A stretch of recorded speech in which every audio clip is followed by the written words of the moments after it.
Al Jazeera Podcast.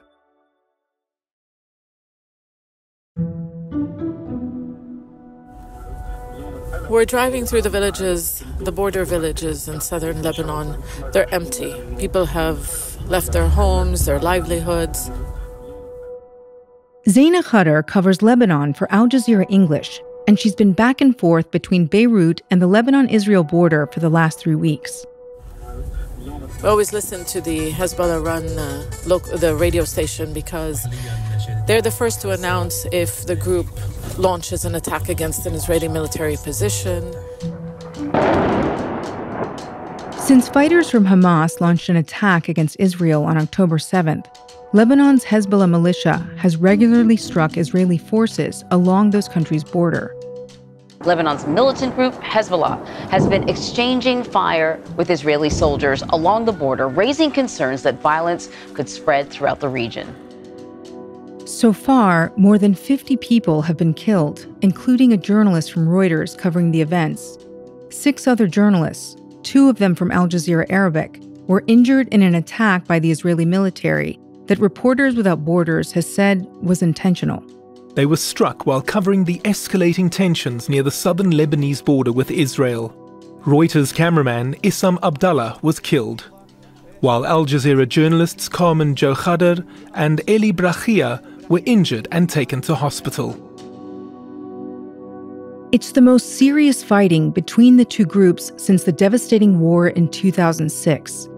So will the invasion of Gaza start a new war between Hezbollah and Israel? And what would that mean for Lebanon? I'm Natasha Del Toro, in for Malika Bilal, and this is The Take.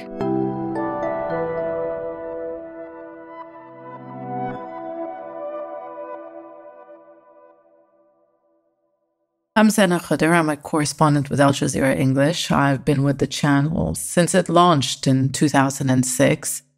And where are we catching you today? I'm in Beirut at the moment. We just got back from the border. We've been traveling to and from the border for the past 3 weeks now, really, since the latest conflict between the Israeli military and Hezbollah began.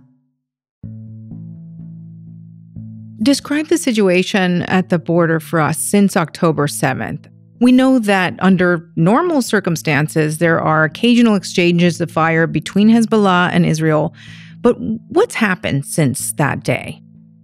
Well, this is the most serious escalation along that volatile border since the last war between the Israeli military and Hezbollah in 2006. But what we're witnessing is, yes, a serious escalation, but very much contained, with the warring sides treading carefully. They've been trading fire almost daily for 3 weeks now. Initially, both sides had focused their attacks on military targets. But as Israel begun ground incursions into Gaza last weekend, Zaina says that tactics appear to be shifting. Now, we are seeing rockets that are being launched from southern Lebanon falling deeper inside Israel. Israel's targeting areas deeper inside Lebanon. And then you have an attack that was claimed by an ally of Hezbollah, targeting a settlement in Israel, in northern Israel. When we say settlement, what we mean is a population center. A residential building was hit. There were no casualties because the border towns and villages in Israel have been evacuated. But clearly this is a message. And that message, Zaina says, comes in the form of changing targets. In the past, Hezbollah has focused its attacks on the Israeli military. Zaina also says the group has shown a new weapon in the battlefield, a ground-to-air missile that struck an Israeli drone over the weekend. Hezbollah slowly showing its cards, showing its military capabilities. But still, despite this new trajectory, if you like, we are still very much far from a full-blown conflict. We are expected to hear from the Hezbollah Secretary General Hassan Nasrallah on Friday. He will be making his first televised public address since this conflict began. A report from Reuters on Tuesday also suggested that Hezbollah might be adjusting its tactics after taking heavy losses while mounting attacks against Israel. Will he be giving a clearer picture on how far Hezbollah is willing to go or get involved in this conflict? Maybe not, because this is a secretive organization. It doesn't reveal what it plans to do. It is part of its psychological warfare with Israel. But maybe we will get a clearer picture of what to expect in the days and weeks to come, as many believe that this really could be a protracted conflict. And I understand that there have been people that have actually been killed in what's been happening on the border in Lebanon. Most of the casualties have been either Hezbollah fighters or fighters belonging to Palestinian groups allied with Hezbollah, and of course the Israeli military. 4 civilians have died on the Lebanese side of the border, including a journalist. But this is a very much contained conflict, if you like. I mean, people are nervous. There's many people that have been displaced. If you could talk to me a little bit about the displacements and the evacuations. Well, yes, tens of thousands of people. They've left their homes. The villages along the border, they're empty. They're like ghost towns. You drive down this road and you feel like it is a war zone. Sadly, it is something that people in southern Lebanon are used to.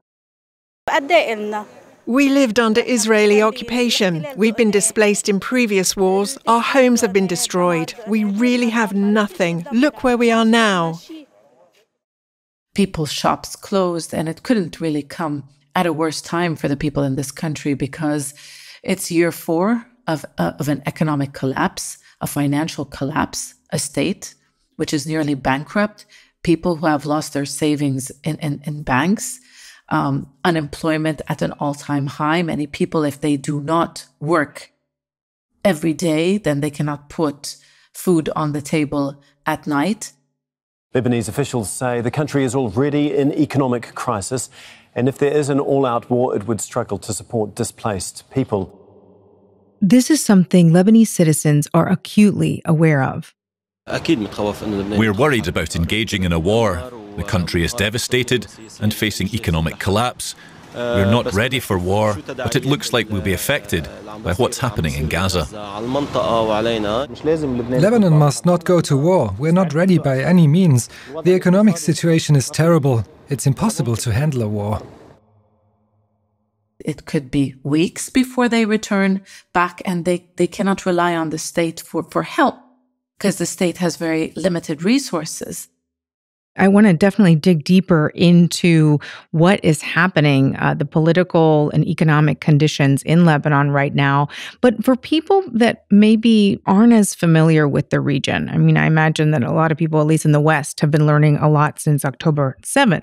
Why would Hezbollah, a militia in Lebanon, be fighting Israel in support of Palestinians? What is its connection to Hamas? Well, Hamas is an ally of Hezbollah. These two groups are backed by Iran. They are part of the so-called axis of resistance against Israel. Hezbollah has positioned itself as a kind of deterrent, standing alongside an Iran-led, quote, axis of resistance in the way of Israel's much-anticipated ground invasion of the Gaza Strip. But it's unclear if this axis will ever take action.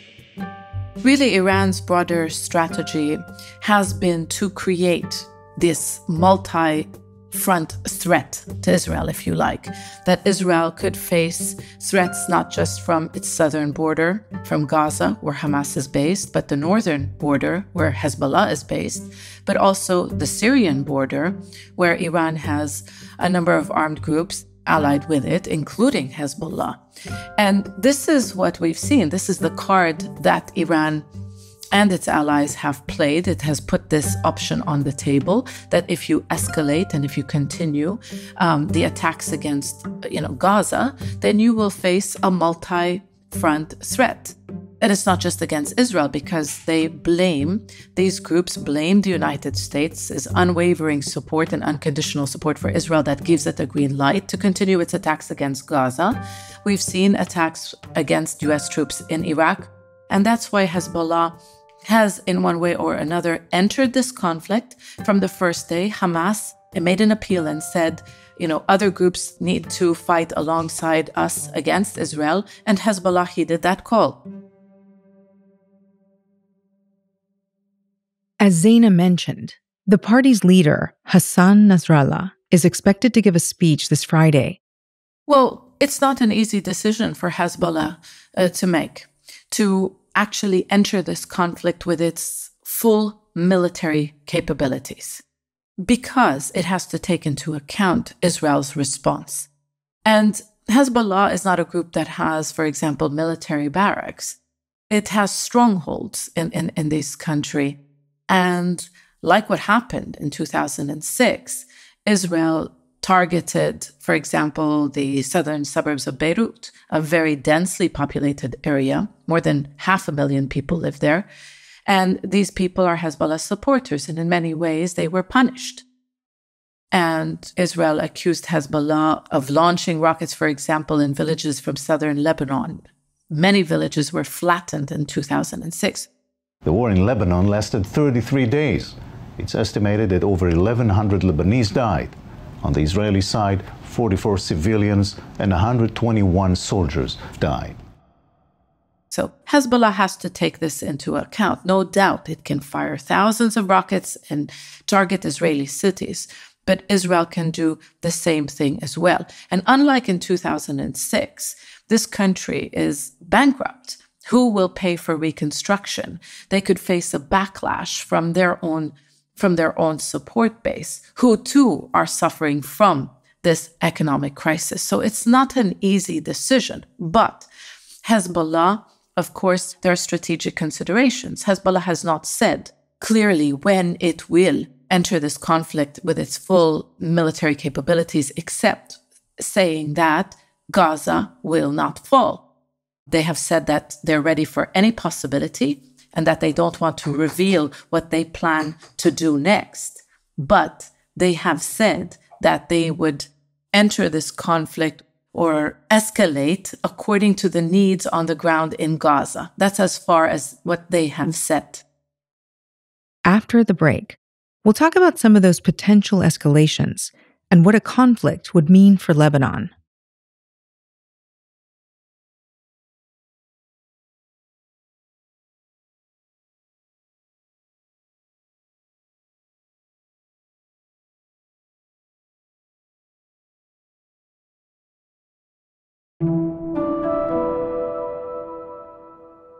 I'm speaking to Zaina Khodr, Al Jazeera's correspondent in Lebanon, who spent much of her time since October 7th covering the fighting between Hezbollah and Israel.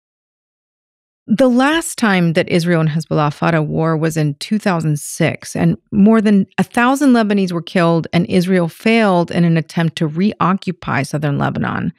Maybe you could tell us what's changed since then. Is Hezbollah a much stronger military force today? No doubt, Hezbollah's military capabilities are much stronger than it was in 2006.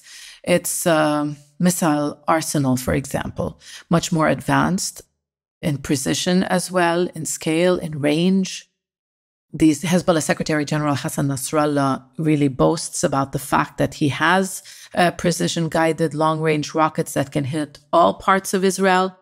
Of course, we have enough precise missiles. These weapons are enough to confront the Israelis in any coming war. And he also claims to have 100,000 fighters. And a lot of those fighters are also trained in urban warfare because they took part in the war in neighboring Syria alongside the Syrian regime against the opposition. And he also says that this time around, we are not going to defend our territory. We are going to be on the offensive. So this has been a concern that, and we saw this in the past week or so, incursion attempts into Israel. Yes, they were launched or carried out by Palestinian groups allied to Hezbollah, but clearly there's a message there to the Israelis. So you're talking about a much more sophisticated, stronger force, but we also have to remember, Israel is an advanced army, with advanced weapons, air superiority, and it can hurt Hezbollah by targeting its support base. So yes, in many ways there is this deterrent, if you like, but each side really can hurt each other. And what do the Lebanese people think? I mean, do they support Hezbollah or are they fearful of more war? I mean, as you mentioned, Lebanon's going through a very difficult period internally. Well, this is a very polarized, divided society. It's been this way for decades. This is the story of Lebanon. But as of late, and in recent years, Hezbollah has earned itself a lot of domestic enemies because at the beginning, when it fought Israel at the time when troops were occupying a strip of territory in southern Lebanon, that was before the year 2000, many saw it as a resistance force that it was fighting to regain land. But ever since it started to engage in conflicts outside Lebanon's borders on behalf of Iran, it started to be seen as a sectarian force that fights on behalf of Iran, takes orders from Iran, and doesn't take into consideration Lebanon's interests.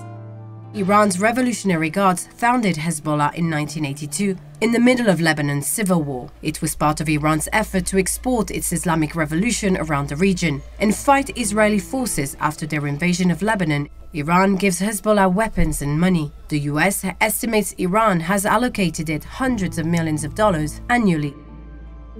And many feel that Hezbollah should not be the group that decides whether or not this country should go to war or not. So it does have a lot of domestic enemies who also feel that its arms, its military wing is not just to fight Israel. We have to remember this country is technically in a state of war with Israel. There's no diplomatic relations between Lebanon and Israel. And the very fact that the majority of the population may not support Hezbollah, it doesn't mean that they don't support the Palestinian people and don't condemn the Israeli attacks against Gaza. So we have to differentiate this. And yeah, so it takes that into consideration. And many feel that it has used its military wing to impose its own agenda and use it really against other groups in this country.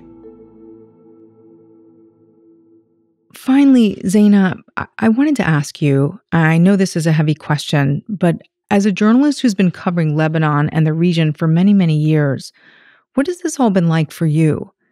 I mean, I can only imagine how difficult the death of your friend, Aissam Abdallah from Reuters, must have been.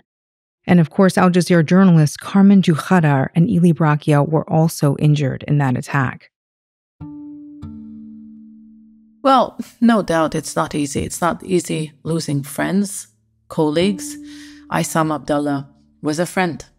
We lost him. Senseless deaths. They posed no threat to the Israeli army. They were doing their jobs. They were wearing their safety gear, their flak jackets, clearly marked press. Well, unfortunately, it's not the only incident. It's difficult. It's difficult. And, you always have this in the back of your mind because as journalists, we should not be targets. We should be respected. We should be treated as, neutral. And had you worked alongside Aissam Abdallah for a while? Of course, I knew Aissam. Aissam he was a great human being. It's hard, and it's hard to go visit your colleagues in hospital while they are recovering from serious wounds. And it's not just the wounds, that physical wounds. This is not something easy. We've seen a lot of ugly scenes in our lives. But this is our job. At the end of the day, this is our job. Zeina, thank you so much for talking to us. And more than anything, as in the days to come, the weeks to come, please stay safe. Thank you. Thank you, Natasha. And that's The Take. This episode was produced by David Enders and Sonia Bagat, with Amy Walters, Khaled Sultan, Sari Al-Khalili, Miranda Lynn, Ashish Malhotra, Faranisa Campana, Zainab Badr, Chloe K. Lee, and me, Natasha Del Toro, in from Malika Bilal. Alex Roldan is our sound designer. Alexander Locke is The Take's executive producer. And Nate Alvarez is Al Jazeera's head of audio. We'll be back.